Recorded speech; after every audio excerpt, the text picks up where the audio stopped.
Hello दोस्तों, स्वागत है आपका अपने यूट्यूब चैनल अवध वॉरियर पर। मैं ओम सिंह आपका स्वागत करता हूं। चलिए, कल के सेशन में हम लोग जो है जहां से क्लासेस छोड़े थे हम लोग वहीं से कंटिन्यू करते हैं। तो आइए हम लोग शुरुआत में चलते हैं। देखिए, हम लोग पिछली क्लासों में जो पढ़े थे वो हम पढ़े थे सम ऑफ फैक्टर, गुणनखंडों का योगफल।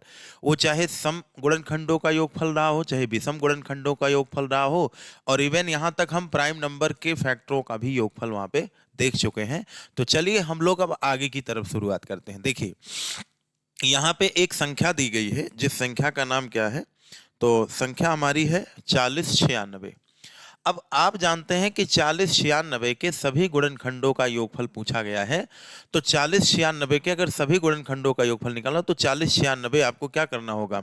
प्राइम फैक्टराइजेशन करना होगा। लेकिन 4096 जो होता है, आप जानते हैं कि 2 की पावर 10 बराबर क्या होता है? 1024 होता है। और 2011 की पावर क्या होगा? 2048 होगा। और 2 की पावर 12 बराबर कितना होगा? तो कहेंगे सर 40, और क्या हो जाएगा? 48 दुनाई 96। और अगर हम 2 की पावर 13 की बात कर दें तो ये हो जाएगा 2 छक्के 12, दोनों 18 एक 19, 2 चौक 8, 81 कितना आ जाएगा? 92 आ जाएगा।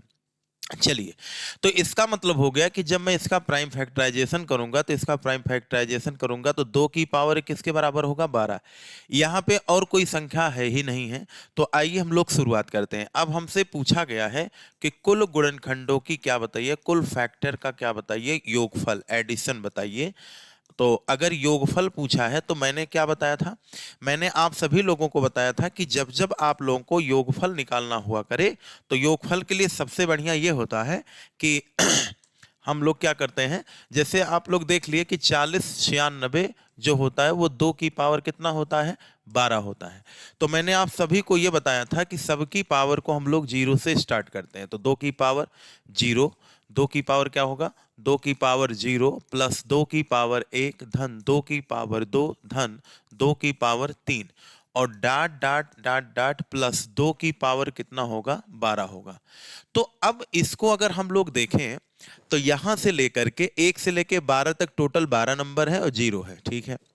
अब आप बताओ, जब इसको और सिंप्लीफाई करोगे तो ये 1 होगा, 2 होगा, और ये 4 हो जाएगा, फिर ये आपका 8 हो जाएगा। ऐसे डाट डाट 2 की पावर 12, अभी आपने देखा क्या होगा? 4096।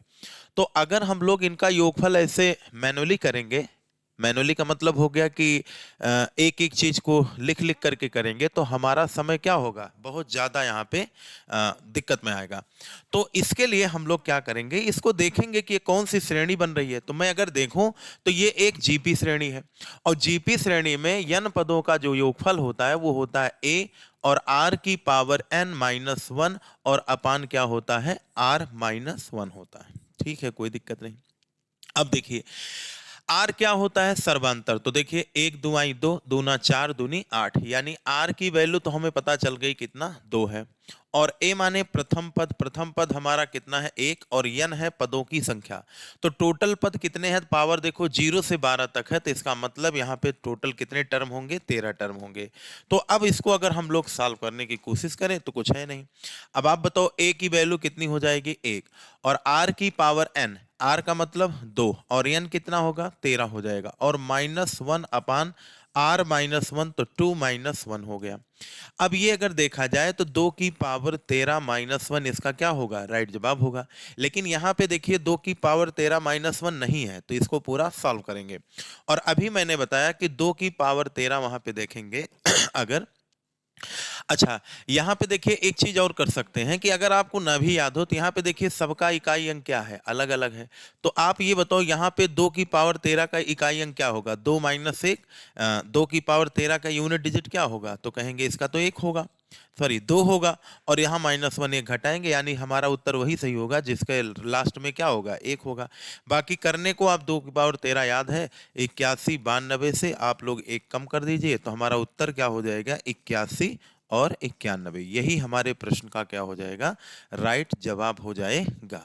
उम्मीद है यहां तक आपको बात समझ में आई होगी। ठीक है, तो चलिए हम लोग अब जो है आगे की तरफ बढ़ते हैं। अब अगर हम लोग आगे की कहानी की तरफ देखें तो अगला क्वेश्चन जो आएगा उसको देखिए। तो यहाँ पे कहा गया है 420 के गुणनखंडों का योगफल ज्ञात करिए।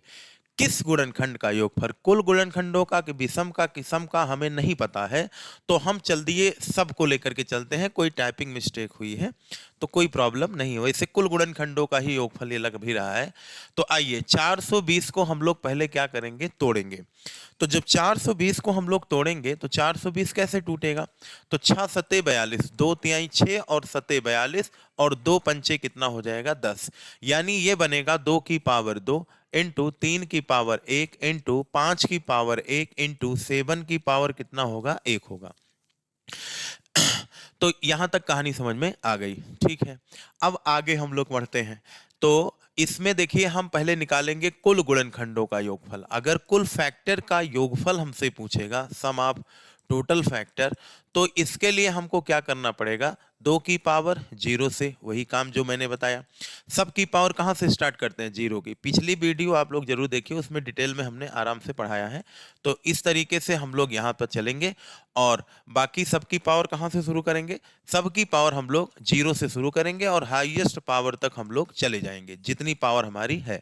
7 की 0 और धन 7 की पावर 1। तो 2 की पावर 0 का मतलब 1 होगा, ये होगा 2 होगा, और ये 2 की पावर 2 होगा यानी 4 हो जाएगा, और ये हो जाएगा 3, 1 प्लस कितना 3, 1 प्लस 5, और ये हो जाएगा आपका 7 प्लस क्या हो जाएगा 1। तो यहाँ पे देखिए सबका इकाई अंक क्या है, अलग अलग है, तो हम इकाई अंक से भी दे सकते हैं। 7 1 8, 5 1 6, देखिए 4 2 6 1 7, और ये हो गया 3 1 कितना 4, और 5 1 कितना हो गया 6, 7 1 8। इकाई अंक देखिए 7 चौक 28 का 8, 8 छंग 48, 8 18 64 का 4, यानी हमारे प्रश्न का राइट जवाब वही होगा जिसका इकाई अंक क्या होगा 4 होगा। तो ये आपके प्रश्न का उत्तर हो जाएगा। बाकी गुणा करने को आप लोग कर सकते हैं। 6 चौक 24 और 24 24 गुणे 7, तो 7 चौक 28, 7 दूनी 14 2 16, और इंटू 8, तो ये हो गया 8 अठाई कितना 64, 8 अठाई हो जाएगा 64, और फिर 8 छंग 48, 8 छः 14, तो ये हो जाएगा 54, 8 एकम 8 5 कितना हो गया 1344। तो भैया यहाँ पे हमें लगता है कुल गुणनखंडों का योगफल नहीं पूछा है। आइए देखते हैं हम लोग अब विषम गुणनखंडों का योगफल निकालते हैं। देखिए जब हम लोग विषम गुणनखंडों का योगफल निकालेंगे तो विषम गुणनखंडों का अगर हमसे आपसे योगफल पूछे तो क्या करना चाहिए, आइए हम लोग समझते हैं। देखिए ये भी 2 की पावर 2 वही बनेगा। आपको याद है 420 को हम लोग क्या लिख सकते हैं, 2 की पावर 2, 3 की पावर 1, 5 की पावर 1 और 7 की पावर 1। जब इसको हम लोग विषम गुणनखंडों की संख्या निकालते हैं या योगफल निकालते हैं, तो आप लोगों को मैंने बताया कि विषम गुणनखंडों का योगफल हो चाहे संख्या निकालें, वहां पे 2 की पावर से कोई लेना देना नहीं होता है, बाकी सबकी पावर को जोड़िए। तो 3 की पावर 0 धन 3 की पावर 1, और 5 की पावर 0 धन 5 की पावर 1, और 7 की पावर 0 धन 7 की पावर 1। तो ये तो हो गया 1 प्लस कितना 3, ये हो गया 1 प्लस 5, और ये हो गया 1 प्लस कितना 7, तो ये हो गया 4, और ये हो गया 6, ये हो गया 8। तो ये बना क्या 4 छंग 24, और 24 इंटू 8, तो 8 चौक 32, और 8 दूनी 16, 3 कितना हो गया 19। तो यहाँ पे जो क्वेश्चन पूछा गया था वो हमारा पूछा गया था क्या, 420 के ऑड फैक्टर का क्या पूछा गया था, योगफल। बाकी इवन फैक्टर अगर आपको निकालना है, हमने बताया था कि अगर आपको सम गुणनखंड की संख्या निकालना है, सम गुणनखंड का योगफल अगर आपको निकालना है, तो मैंने क्या बताया 420 का करो प्राइम फैक्टराइजेशन। तो 2 की पावर 2, 3 की पावर 1 इंटू 5 की पावर 1 इंटू 7 की पावर कितना 1। तो हमने आप लोगों को ये बताया था कि यहाँ पे जब सम गुणनखंडों का योगफल निकालते हैं तो पावर कहाँ से 2 की शुरुआत करते हैं, हमेशा 1 से, 0 से नहीं। तो 2 की पावर 1 क्यों नहीं करते हैं, पीछे बताया गया है, 2 की पावर 2 तक हम लोग जाएंगे। लेकिन 2 के अलावा सबकी पावर हम लोग कहाँ से शुरू करेंगे, 0 से, 5 की पावर 0 से, और 7 की पावर भी हम लोग 0 से शुरुआत करेंगे। और आप बताओ अभी इसका आपने गुणनफल यहाँ निकाला है, कितना आया था 192, और ये हो जाएगा 2 का स्क्वायर 4 और 2 6 इंटू हो जाएगा 6, तो ये हो जाएगा 6 दूनी 12, 6 9 54, 1 55 और 6 एकम 6 6 5 11, 1100 कितना आ गया 52। 1152 में 192 आप जोड़ दीजिए, 192, तो 2 2 4 9 5 14 और 1 1 2 1 3, 1300 कितना आ गया 44। वहां देखिए योगफल दोनों का मिला के 1344 आ रहा है, इसका मतलब हमारा राइट जवाब है। तो सम गुणनखंडों का योगफल 1152 होगा, विषम गुणनखंडों का योगफल 192, बाकी 1344 हो जाएगा। उम्मीद है समझ में आया होगा। क्या आपने सीखा कि कुल गुणनखंडों का योगफल पूछेगा तो सबकी पावर 0 से शुरू करेंगे, विषम पूछेगा तो 2 की पावर ले नहीं जाएगी, सम पूछेगा तो 2 की पावर 0 से नहीं, 2 की पावर हमेशा 1 से शुरुआत करेंगे, क्योंकि 2 की पावर 0 बराबर 1 होगा। 1 कैसी संख्या है विषम, तो जब विषम का गुणा विषम में होगा तो सब विषम में प्राप्त होगा। इसी नाते 2 की पावर 0 के अलावा हम लोग शुरू करते हैं तो सारी सम संख्याएं बनेंगी, और सम संख्या का योगफल हमेशा क्या होता है, सम संख्या होता है। ठीक है, चलिए आगे बढ़ते हैं हम लोग। देखिए 360 के कुल सम गुणनखंडों का योगफल, अभी मैंने बताया कि 360 को क्या करिए, तोड़ डालिए। तोड़ेंगे इसको तो ये बनेगा कितना, 2 की पावर 3 और 6 छंग 36 और 2 पंचे कितना होगा 10, तो 3 की पावर 2 और 5 की पावर कितना होगा 1। मैंने क्या बताया अभी, जब सम गुणनखंडों का योगफल पूछे तो 2 की पावर 1 से शुरू करो और कहां तक चले जाओ, 3 तक चले जाइए। और यहां पे देखिए 3 की पावर 0 धन, 3 की पावर 1 धन, 3 की पावर 2 और 5 की पावर 0 धन, 5 की पावर 1, तो ये हो जाएगा कितना 2 और 2 का स्क्वायर 4, 2 की पावर 3 8, 1 प्लस 3 प्लस कितना हो गया 9 और 1 प्लस कितना हो गया 5, 8 2 10 4 कितना हो गया 14, 9 3 12 1 13 और 5 1 6, तो ये हो गया आपका कितना 14 गुणे कितना 13 छंग 78। अब देखिए हमारा वही राइट जवाब होगा जिसका इकाई अंक लास्ट में क्या होगा, लेकिन यहाँ पे देखिए नानावधि दिया गया है, तो हम लोग क्या करेंगे, इसको पूरा क्या करेंगे, गुणा करेंगे। तो 14 अट्ठे कितना होता है, तो 14 अट्ठे आपका जो होगा 8 चौक 32, 8 3 11, 112, तो ये आ गया 11 और 14 सत्ते क्या होता है, 14 सत्ते 98। ठीक है, अब इसको जब जोड़ेंगे तो 8 1 9 9 1 10 हो जाएगा, यानी ये हो जाएगा 1000 कितना 92, तो यहाँ पे 1092 ये हमारा राइट जवाब हो गया। चलिए आगे हम लोग बढ़ते हैं, नेक्स्ट क्वेश्चन की तरफ बढ़े। तो यहाँ पे बोला गया है 60 के कुल गुणनखंडों का औसत ज्ञात कीजिए। तो पहले आइए औसत पूछे तो क्या करना चाहिए, सबसे पहले आइए हम इसके बारे में कुछ चर्चा करते हैं। आप लोग पढ़े होंगे कि औसत जो होता है वो औसत क्या होता है, औसत बराबर होता है एवरेज, कुल स्थितियों का योग, सारी सिचुएशन का एडिशन, और बटे क्या होता है कुल स्थिति, कुल संख्या। तो आप ये बताइए यहाँ पे फैक्टर है तो फैक्टर का योगफल और नीचे क्या होगा फैक्टर की संख्या। तो इसको अगर हमको प्राप्त करना है तो इसके लिए हमको सबसे बढ़िया ये है कि 60 का पहले करिए प्राइम फैक्टराइजेशन, यानी 15 चौके 60, तो 15 चौके 60 होगा, तो यहाँ पे हो जाएगा 2 दूना 4 तिहाई 12 और पंचे 60, यानी 2 की पावर 2 और 3 की पावर 1 और इनटू 5 की पावर 1। ठीक है, अब कुल गुणनखंडों का जब औसत पूछ लिया है तो यहां पे पहले ये निकालिए फैक्टर की क्या निकालिए संख्या। तो जब आपको संख्या निकालनी है तो सबकी पावर में एक एक जोड़ दीजिए, तो 2 + 1 और 1 + 1 और 1 + 1, तो ये आपका जो होगा ये हो जाएगा 3 और 1 1 2 1 1 2, 3 दूनी 6 दूनी कितना होगा 12 होगा। ठीक है, और अगर यहाँ पे फैक्टर का योगफल पूछे, फैक्टर का क्या पूछे योगफल, तो जब योगफल पूछता है तो सबकी पावर कहाँ से शुरू करते हैं 0 से। अब 0 यहाँ पे तो ऐसा कुछ बोला नहीं, कुल गुणनखंडों का पूछा है तो कुल यानी कि पावर हम लोग कहाँ से शुरू करेंगे, तो कुल लोगों की पावर हम लोग 0 से शुरू करेंगे, और 3 की पावर 0 धन 3 की पावर 1 और 5 की पावर 0 धन 5 की पावर 1, तो ये बन जाएगा बच्चों 2 की पावर 0 का मतलब 1 2 और ये हो जाएगा कितना 4, ये हो जाएगा 1 प्लस कितना 3 और ये हो जाएगा 1 प्लस कितना 5, तो 4 2 6 1 कितना हो जाएगा 7, 3 1 4 और 5 1 कितना हो गया 6, तो ये इनका क्या निकल के आ गया योगफल। तो योगफल हम यहाँ पे लिख लेते हैं, हमको गुणा करने की कोई जरूरत नहीं है, 7 गुणे 4 गुणे कितना होगा 6, और बटे कुल संख्या, तो कुल संख्या का मतलब हो गया कुल कितने फैक्टर हैं, तो कुल 12 फैक्टर हैं। 12 से भाग करो, 6 दुनाई 12 और 2 दुनाई कितना हो गया 4, 7 दुनाई कितना हो गया 14। तो यानी यहाँ पे जो योग औसत आएगा वो कितना आएगा 14 आएगा। उम्मीद है यहाँ तक बात समझ में आई होगी। चलिए हम लोग आगे की तरफ बढ़ते हैं।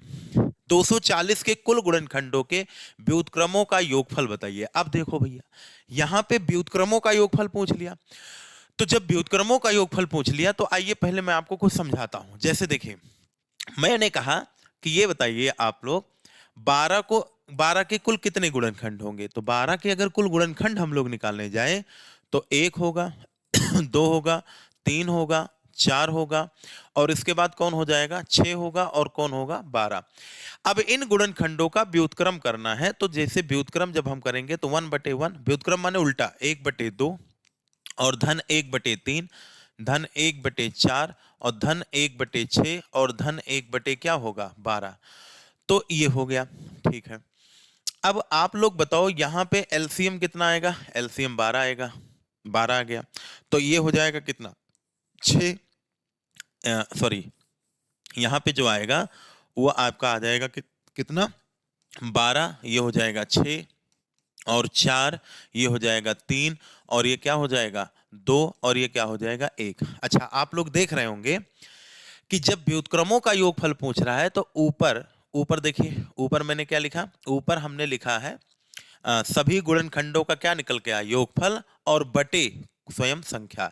यानी यहां से एक फार्मूला हमारा जनरेट हो गया कि जब व्युत्क्रमों का योगफल पूछे, व्युत्क्रमों का योगफल पूछता है तो हमको समझ में आ गया कि ये हो गया कुल गुणनखंड, कुल फैक्टर का क्या योगफल और बटे क्या हो गया संख्या हो गया। उम्मीद है समझ में आया होगा। तो वही काम यहां पर भी करना है। अब जैसे देखिए 240 है, तो 240 को जब आप लोग तोड़ेंगे तो 2 की पावर 3 हो जाएगा, नहीं 2 की पावर 3 नहीं, 2 की पावर कितना हो जाएगा 4 हो जाएगा, इंटू 8 तिरिक 24 और 2 पंचे 10, तो ये हो गया 3 की पावर 1 और 5 की पावर कितना हो गया 1 हो गया, ठीक है। अब ये बताइए इसके व्युत्क्रमों का योगफल निकालना है, तो सबसे पहले इसका नॉर्मल योगफल निकालो। नॉर्मल योगफल मैंने बताया 2 की पावर 0 धन, 2 की पावर 1 धन, 2 की पावर 2 धन, 2 की पावर 3 धन, 2 की पावर 4 और 3 की पावर 0 धन, 3 की पावर 1 धन और 5 की पावर 0 धन, 5 की पावर 1। तो ये बताइए इसका योगफल कितना आएगा, तो 1 + 2 + 4 + 8 प्लस कितना 16 और ये हो जाएगा 1 प्लस कितना 3 और ये हो जाएगा 1 प्लस कितना 5।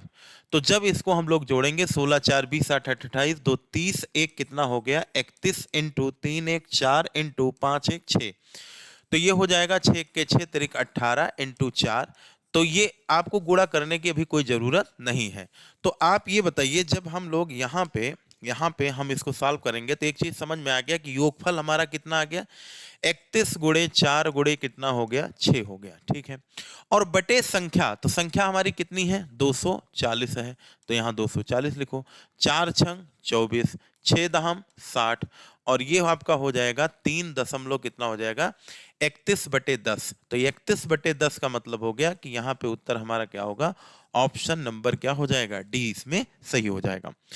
तो उम्मीद है यहां तक बात आप सभी लोगों को समझ में आई होगी। तो यहां पे देखिए व्युत्क्रमों का मतलब हो गया गुणनखंडों का, उल्टा कर दो जोड़ोगे तो आपको अच्छे से समझ में आ गया होगा कि जो संख्या यहाँ पे होगी वही संख्या यहाँ पे आ जाएगी और इनटू इनका क्या हो जाएगा, इस तरीके से हम लोग क्या निकाल सकते हैं। तो उम्मीद है यहां तक बात आप सबको समझ में आई होगी। तो इसका राइट जवाब क्या हो जाएगा, तो इसका राइट जवाब जो होगा वो 3 दशमलव कितना होगा 1 होगा, ठीक है। आगे बढ़िए, देखो यहाँ पे 544 के कुल गुणनखंडों के व्युत्क्रमों का क्या बताना है योगफल, ये भी आसान है। व्युत्क्रमों का योगफल हमने क्या बताया, तो व्युत्क्रम का अगर योगफल पूछता है, व्युत्क्रम का अगर योगफल पूछे तो इसके लिए मैंने आप सभी लोगों को बताया कि क्या करोगे, योगफल, किसका योगफल, फैक्टर। तो फैक्टरों का क्या करेंगे योगफल और बटे क्या होगी संख्या होगी। ये बात समझ में आ गई होगी। अब जैसे देखिए 544 का पहले तो कराइए प्राइम फैक्टराइजेशन, तो करेंगे तो ये आ जाएगा 2 दूना 4, 2 सत्ते 14, 2 दूना 4, 2 से काटेंगे 1, 2 तिहाई 6 और 2 छंग 12, फिर 2 से काटिए छंग 12 अट्ठे 16, फिर 68 को 2 से काटेंगे 2 तिहाई 6, 2 चौक 8, फिर आ जाएगा 2 17 34। यानी 544 को जब हम लोग तोड़ेंगे तो 544 जब टूटेगा तो 2 की पावर कितना बनेगा, 3 2 5, तो 2 की पावर 5 और धन 17 की पावर क्या हो जाएगा 1, यानी गुणे 17 की पावर क्या हो जाएगा, तो कहेंगे गुणे 17 की पावर हो जाएगा 1। अब इनके फैक्टर का क्या निकालना है, योगफल। जब इनका योगफल आप लोग निकालोगे तो ये जो कहानी बनेगी 2 की पावर 0 धन 2 की पावर 1 धन 2 की पावर 2 धन 2 की पावर 3 धन 2 की पावर 4 और धन 2 की पावर 5। ये हो जाएगा 17 की पावर 0 धन 17 की पावर कितना 1 हो जाएगा।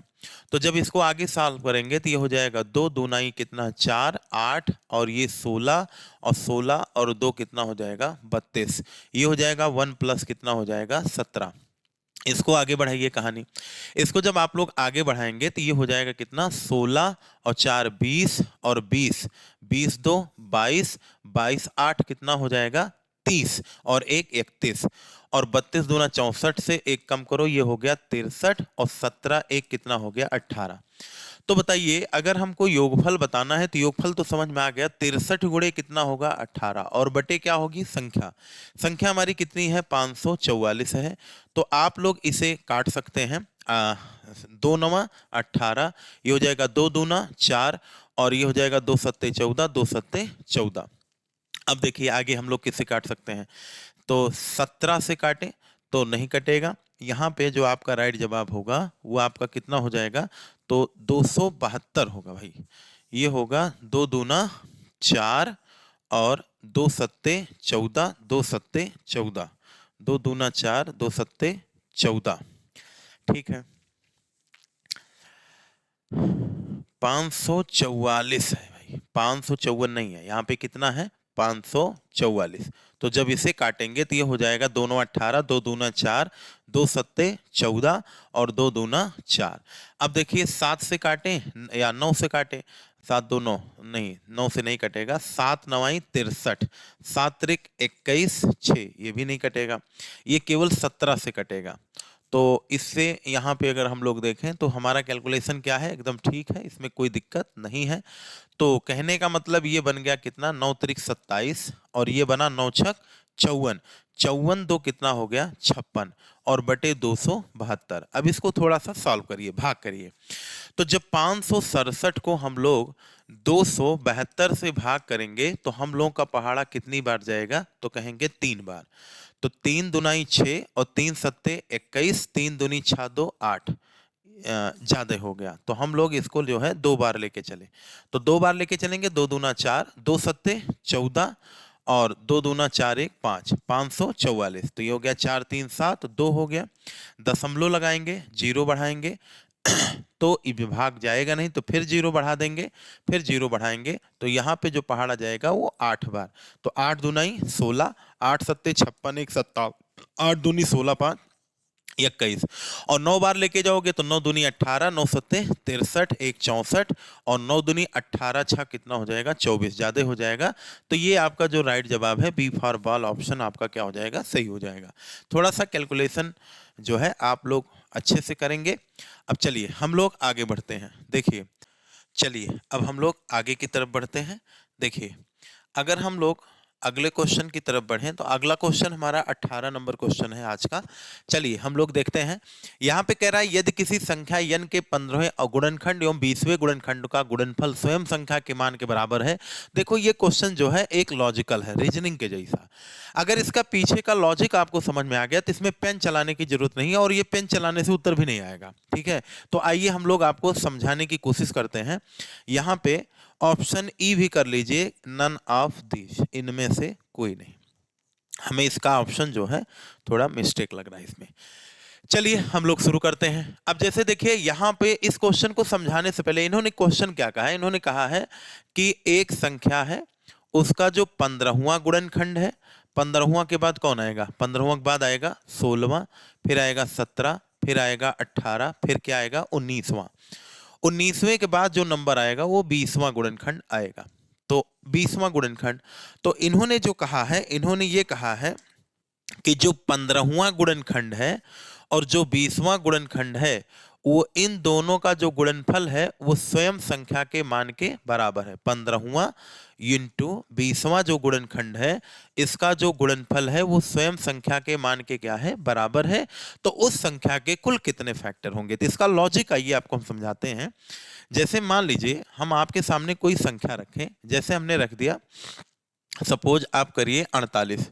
अब अगर हमने यहाँ पे 48 रख दिया है, तो आप बताओ 48 को कौन कौन सी संख्या काट सकती हैं? तो कहेंगे सर 1 होगा, 1 इंटू कितना, 48। फिर आपका क्या होगा, 2 गुणे 24 और 3 इंटू 16 और 4 इंटू कितना होगा, 12 और 6 अठे कितना होगा, 48 और 7 से नहीं कटेगा, 8 छंग 48। अब रिपीटेशन शुरू हो जाएगा, यानी हम कह सकते हैं कि 48 के टोटल 10 गुणनखंड आपको कौन कौन मिले। प्रैक्टिकली थोड़ा देख लेंगे तो आपको ये लगेगा कि हाँ ये कंसेप्ट है, कंसेप्ट दिमाग में छप जाना चाहिए, क्योंकि कंसेप्ट अगर नहीं छपा तो फिर प्रॉब्लम आपको आएगी। तो 6 के बाद 8 आता है, 8 के बाद 12 आएगा, 12 के बाद क्या आएगा, 16, 16 के बाद आपका 24 और 24 के बाद हमारा जो नंबर आएगा वो किसका आ जाएगा, 48 का। तो आप बताओ ये पहला गुणनखंड है, 48 लास्ट, यानी कौन सा गुणनखंड है? तो कहेंगे 2 2 4 1 5, यानी ये 10वां गुणनखंड है। तो ये बताओ कोई सा भी दो पकड़ो जिसका गुणनफल स्वयं संख्या के मान के बराबर है। तो अगर हम इसी को पकड़ लें, 4 को पकड़ लें और किसको पकड़ लें, 8 चौक 32 हो जाएगा, 12 चौक कितना होगा, 48 होगा। तो जरा देखो, एक यहाँ पे कहानी है, थोड़ा सा ये फिक्स आपको लगेगी। देखो क्या है, ये चौथा गुणनखंड है, तो कहेंगे पहला, दूसरा, तीसरा, चौथा। तो कहेंगे सर यहाँ पे जो चौथा गुणनखंड है और इनटू चौथा के बाद 5वां, 6वां और 7वां गुणनखंड है, इन दोनों का गुणनफल देखो संख्या के मान के स्वयं के बराबर है, 48 के क्या है, बराबर है। तो यहां से कहानी क्या समझ में आ गई? अच्छा, ये पहला, दूसरा, ये हो गया 7वां गुणनखंड, तो ये क्या होगा, 8वां, 9वां और ये क्या होगा, 10वां गुणनखंड होगा। तो कहने का मतलब हो गया कि ये चीज ध्यान रखिएगा कि जब दो गुणनखंडों का गुणनफल स्वयं संख्या के मान के बराबर हो जाए, क्या मैंने बताया, दो गुणनखंडों का गुणनफल स्वयं संख्या के मान के बराबर हो जाए, तो ये ध्यान रखिएगा पहले वाले गुणनखंड के पहले जितने, अच्छा ये चौथा है तो इसके पहले कै लोग होंगे, 3 लोग। तो ये ध्यान रखेंगे जितना गुणनखंड चौथे वाले के पहले होगा उतने गुणनखंड 7वें के बाद होगा। अब आप देखो यहाँ पे कितने गुणनखंड है, 3 गुणनखंड है कि नहीं है? तो वही हो गया, यानी हम लोग यहाँ पे कह देंगे सर ये 7वां गुणनखंड है और इसके पीछे 3 होंगे, तो 7 3 के गुणनखंड हो गए, 10 गुणनखंड। इसी तरीके से सेम वे यहाँ पर भी हमको करना है। आप कोई भी संख्या पकड़िए, जैसे अगर आप 2 पकड़ोगे, अगर 2 पकड़ोगे तो पक्का है पीछे से दूसरा आपको लेना पड़ेगा, यानी 24, 24 दूना कितना हो गया, 48, स्वयं संख्या के मान के बराबर। तो बताओ जो दूसरा गुणनखंड है और जो ये 9वां गुणनखंड है, इन दोनों का गुणनखंडों का गुणनफल क्या हो गया, स्वयं संख्या के मान के क्या हो गया, बराबर हो गया। तो आप ये बताओ, अगर हम कहें तो ये दूसरा बनेगा, बताओ ये दूसरा बनेगा और ये क्या बनेगा, तो कहेंगे सर ये 9वां होगा। तो यहां पे देखिए 9वां और दूसरे गुणनखंड का गुणनफल बराबर हो रहा है कि नहीं हो रहा है, हो रहा है। यानी दूसरे के आगे कै गुणनखंड है, 1, तो 9वें के पीछे भी 1 होगा, तो 9 1 टोटल कै गुणनखंड हो गए, 10। वही सेम कहानी इधर भी होगी। देखिए अगर ये 15वां गुणनखंड है और ये 20वां गुणनखंड है और दोनों गुणनखंडों का गुणनफल स्वयं संख्या के मान के बराबर है, तो जितना गुणनखंड 15 के पहले होगा उतने गुणनखंड 20 के बाद होगा। तो 15 के पहले टोटल कई गुणनखंड होंगे, तो कहेंगे 14, तो सर 14 गुणनखंड 20 के बाद भी होंगे, तो 20 गुणनखंड यहां तक और 20 के बाद 14 गुणनखंड और हो गए, तो 20 और प्लस 14 जो होगा वो टोटल कितना हो जाएगा, 34। यानी इस प्रश्न का जो राइट जवाब होगा वो 34 होगा और यहाँ पे ई फॉर एलिफेंट आपका ऑप्शन सही हो जाएगा। चलिए अगले क्वेश्चन की तरफ हम लोग बढ़ते हैं। अगर हम लोग अगले क्वेश्चन की तरफ बढ़ें तो सेम क्वेश्चन इसी के तरीके से हमने एक क्वेश्चन और रखा था जिससे आप लोगों को समझ में आ जाए। तो देखिए यहां पे कह रखा है कि जो 45वां गुणनखंड है, जो 45वां गुणनखंड है और जो 47वां गुणनखंड है, इन दोनों गुणनखंडों का, अब देखो ये 45 है, ये 47 है, तो जिसका जितना 45 के आगे उतने 47 के पीछे। तो आप बताओ इन दोनों का जो गुणनफल होगा, 45वां योम क्या कह रहा है, 47वां। तो जब इनके गुणनखंडों का गुणनफल स्वयं संख्या के मान के बराबर है, तो अभी लॉजिक आपने देखा कि इस संख्या के पीछे जितने गुणनखंड होंगे उतना उसके पीछे भी होंगे। तो आप बताओ 45 के पीछे कै गुणनखंड होंगे? 44। तो इसके पीछे भी कै गुणनखंड होंगे? 44। तो 47वें गुणनखंड के बाद 44 और होंगे, जोड़ दीजिए, 7 4 11, 4 4 8 1 9, यानी यहाँ पे टोटल कितने हो जाएंगे? 91। अब देखिए, अगर मैं आपसे यही कह देता कि किसी भी संख्या का 17वां गुणनखंड और 21वां गुणनखंड, इन दोनों का गुणनखंडों का जो गुणनफल है वो स्वयं संख्या के मान के बराबर है, तो आप लोग बताओ इसके कुल कितने गुणनखंड होंगे? तो 17 के पहले कुल कितने गुणनखंड है? 16। भाई अगर 17वां है तो इसके पीछे 16 गुणनखंड होंगे ना इसके पहले, तो भी 21 के बाद भी 16 गुणनखंड होंगे, क्योंकि ये लॉजिक है कि जिन दो गुणनखंडों का गुणनफल स्वयं संख्या के मान के बराबर होता है तो उसके पहले वाले के जितने पहले होंगे बाद वाले के उतने बाद होंगे। तो 21 यहां तक हो गया, 16 और मिल गए, तो 21 और 16 कितने हो जाएंगे? तो 37। तो कह देंगे इसके टोटल कितने गुणनखंड है? 37। लॉजिक समझ में आया होगा। चलिए आगे बढ़ते हैं हम लोग। यहां पे कहा गया है यदि एक यौम यन के बीच, ये भी लॉजिकल क्वेश्चन है, इसका भी आपको लॉजिक पता होना चाहिए, तो फटाक से आंसर देंगे। चलिए देखते हैं। इसमें कहा है यदि एक यौम यन के बीच यन के 17 गुणनखंड हैं तो यन के कुल गुणनखंडों की संख्या ज्ञात कीजिए। यहां पे देखिए 17 गुणनखंड है, और यदि एक यौम यन के बीच यन के 17 गुणनखंड है, नहीं, यहां पे रूट यन रहेगा। क्या रहेगा? रूट यन। तो आइए हम लोग शुरुआत करते हैं कि इसके कैसे हम लोग मायने निकाल सकते हैं। तो देखिए, आप ये बताइए, जब कोई परफेक्ट स्क्वायर संख्या लेते हैं, ये परफेक्ट स्क्वायर संख्या का लॉजिक है। जैसे देखिए, अगर हम आपसे कह दें कि ये बताओ, आपको याद होगा पिछली वीडियो मैंने पढ़ाया था कि जो परफेक्ट स्क्वायर पूर्ण वर्ग संख्याएं होती हैं उनके गुणनखंडों की संख्या क्या होती है? विषम होती है। बाकी क्या होता है? सम होता है। जैसे देखिए, जैसे हम कह दें 9, तो 9 को अगर आप लोग ध्यान से देखें तो 9 को कौन कौन सी संख्या काट सकती हैं? तो कहेंगे 1 इंटू 9 हो गया। इसके बाद देखो 2 नहीं काटेगा, फिर 3 काटेगा, तो 3 का गुणनखंड क्या होगा? स्वयं 3 होगा, यानी 3 अब यहां पे क्या होगा? तो कहेंगे 3 इंटू कितना हो गया? 3। तो 3 त्रिका कितना हो गया? 9। तो अगर इसका देखा जाए तो टोटल कितने गुणनखंड हैं? तो टोटल कितने गुणनखंड हैं? 3 गुणनखंड हैं। यानी मैं इस 3 गुणे 3 को क्या लिख सकता हूं? तो कहेंगे अंडर रूट क्या लिख सकता हूं? 9। ठीक है। अब ये बताओ, इसका अगर गुणनखंड में खोजने जाऊं तो 1 हो गया, और यहाँ पे रूट 9 हो गया, और यहाँ पे क्या हो गया? 9 हो गया। रूट 9 का मतलब 3 ही होता है। एक तरीके से इसको ऐसे भी लिखा जा सकता है, क्योंकि हमको लॉजिक समझाना है तो इसको इस तरीके से मैं लिख रहा हूं। चलिए, अगर ये बात समझ में नहीं आ रही है तो कोई हम दूसरी परफेक्ट स्क्वायर संख्या लेते हैं। चलो 36 ले लेते हैं। तो 36 को अगर हम लोग देखें तो 36 को कौन काटेगा? 1 2 3 4, और कौन काटेगा? 6। ठीक है।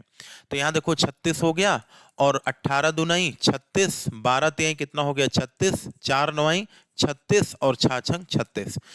तो आप देखो, ये पहला गुणनखंड, दूसरा, तीसरा, चौथा, पांचवा, छठवां, सातवां, आठवां, इस तरीके से टोटल इसके जो हैं कहेंगे 2 2 4 2 6 और 2 8 1 कितने हो गए? 9। यानी 36 के अगर हम लोग देखें गुणनखंडों की संख्या तो 9 गुणनखंड है। पहला 1 है, 2 है, 3 है, 4 है, और एक क्या है? 6 गुणित 6 यानी 6 है। तो 6 को हम लोग क्या लिख सकते हैं? Under root 36। इसके बाद 9, इसके बाद 12, इसके बाद 18, इसके बाद स्वयं क्या हो गया? 36। तो देखिए, इस प्रकार का अगर कोई क्वेश्चन बने, यहां पर वही कहा गया है कि एक यौम अंडर रूट यन के बीच में अगर 17 गुणनखंड हैं तो यन के कुल गुणनखंडों की संख्या बताओ। तो आप ये बताओ, यहां पे 1 और अंडर रूट यन के बीच में कितने गुणनखंड हैं? 3। तो आप बताओ अंडर रूट यन और यन के बीच में टोटल कितने संख्याएं हैं? 3 गुणनखंड है। लॉजिक समझ में आया होगा। इसका लॉजिक क्या है? तो देखो, 1 को छोड़ो और रूट 36 को छोड़ो और लास्ट वाले गुणनखंड को छोड़ो। तो आप ये बताओ, इसके बीच में 3 गुणनखंड है तो यहां भी तो 3 गुणनखंड है। यानी एक बात समझ में आ गया कि इन दोनों के बीच में जितने गुणनखंड होंगे उतने आखिरी और रूट वाले के बीच में होंगे। तो कितने गुणनखंड हो गए? 3 और 3 6, और 3 लोगों को छोड़े हैं, 6 3 कितने हो गए? 9। और आप देखिए 36 के कुल गुणनखंड कौन कौन से हैं? तो कहेंगे 1 है, 2 है, और कौन है? 3 है, 4 है और 6 है, 9 है और क्या है 12 है, 18 है और क्या है 36 है। तो आप बताओ यही 6 को तो हम लोग अंडर रूट 36 लिखे हैं। तो आप बताओ इसके बीच में कितने गुणनखंड है 3। तो इसके बीच में कितने गुणनखंड है 3। तो 3 3 6 और 3 ये लोग 6 3 कितने हो गए 9 गुणनखंड। तो वही लॉजिक यहाँ पर भी लगाइए। यहाँ देखिए कहा है एक क्यूब अंडर रूट n के बीच में टोटल कितने गुणनखंड है 17। तो मुझे ये लॉजिक समझ में आया कि ये जो हरा वाला पार्ट है अगर ये 17 है तो यहां पर भी ये पार्ट कितना होगा 17 होगा। 17 17 34 और एक 35 और एक 36 एक कितने हो गए 37। तो इस तरीके से यहाँ पे डी फॉर डॉग ऑप्शन आपका क्या हो जाएगा 37 ऑप्शन सही हो जाएगा डी फॉर डॉग। चलिए एक क्वेश्चन और ले लेते हैं इसी प्रकार का। देखिए यहाँ पे आप लोगों से कहा गया है एक योम n के बीच में, फिर यहाँ पे रूट लगेगा, एक योम अंडर रूट n के बीच में और के बीच में टोटल कितने गुणनखंड हैं 24। तो 24 यहां होंगे तो 24 यहां भी होंगे, लॉजिक यही है। तो आप बताओ 24 दूना 48 और एक 49 एक 50 और एक कितना हो गया 51। तो यानी यहां पे जो कुल गुणनखंडों की संख्या होगी वो टोटल कितना होगा 51 होगा। अब जैसे हम आपसे बात कर ले यहाँ पे जैसे 49 है, 49 एक परफेक्ट स्क्वायर संख्या है। तो 49 को 1 काटेगा 7 काटेगा और स्वयं कौन काटेगा 49 काटेगा। अब जैसे देखिए 49 का मतलब हो गया 1 गुणे कितना 49 और 7 गुणे कितना हो गया 7 हो गया। तो यानी मैं इसे लिखने के लिए तो मैं इसको ऐसे भी तो लिख सकता था अंडर रूट क्या 49 यानी 1 और अंडर रूट 49 और लास्ट वाला कितना हो गया 49। तो आप बताओ इनके बीच में क्या गुणनखंड है 0। तो यहां भी तो 0 आया यानी इसके कितने गुणनखंड हो गए 3। वही लॉजिक यहां पर भी लगाइए। और ये जब जब रूट लगा होगा तो हमेशा ध्यान रखिएगा वो पूर्ण वर्ग के बारे में आपसे बात कर रहा है, क्योंकि परफेक्ट स्क्वायर होगा तभी उसका रूट निकलेगा। रूट निकलेगा तभी तो ये 7 बनेगा, इसका रूट निकलेगा तभी तो यहाँ पे 7 बनेगा। तो ये चीज ध्यान रखिएगा, ठीक है। चलिए अगले क्वेश्चन की तरफ अगर हम लोग बढ़े तो आज का टॉपिक जो है हमारा यहाँ तक समाप्त हो चुका है। इसमें कुछ आपका अब बचा नहीं है। आप लोग इसको जो है बढ़िया से धैर्यपूर्वक समझिएगा, ठीक है। तो इसको अगर कोई बात ना समझ में आया करे तो आप लोग वीडियो एक बार फिर से देखिए, लॉजिक को समझने का प्रयास करिए, ठीक है। आज के लिए इतना ही, बहुत बहुत धन्यवाद, थैंक यू।